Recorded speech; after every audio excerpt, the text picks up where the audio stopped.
In this clip, we're going to talk about the proper service procedure to rebuild a front brake caliper. In this step, we're going to talk about the proper service procedure for removing our banjo bolt from the back of our caliper. Now, banjo bolt is a hollow bolt, and it is what the fluid runs through into your caliper, through the hose, through the bolt, into the caliper.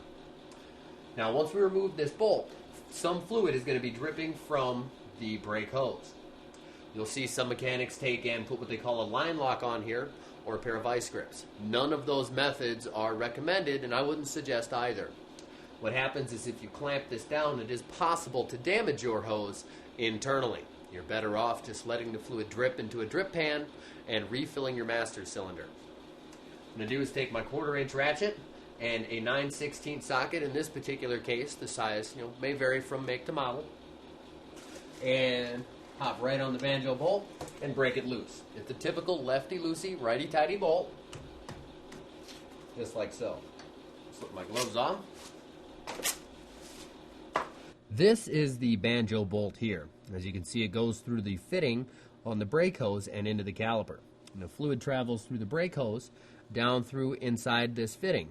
It fills the reservoir in the fitting and goes through an orifice in the bolt and then into the caliper. I slip my socket wrench on there and remove it.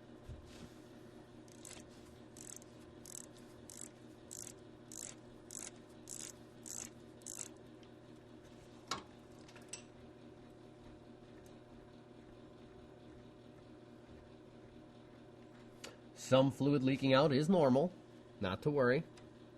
Go ahead and take the bolt and the sealing washer and put them back together. Set these aside in your magnetic tray for later reinstallation and take and wiggle our hydraulic hose off. You're also going to want to take and hang on to the brass sealing washer and reinstall this as well.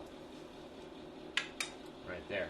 That is the proper service procedure for removing the banjo bolt from the hydraulic hose on your brake caliper.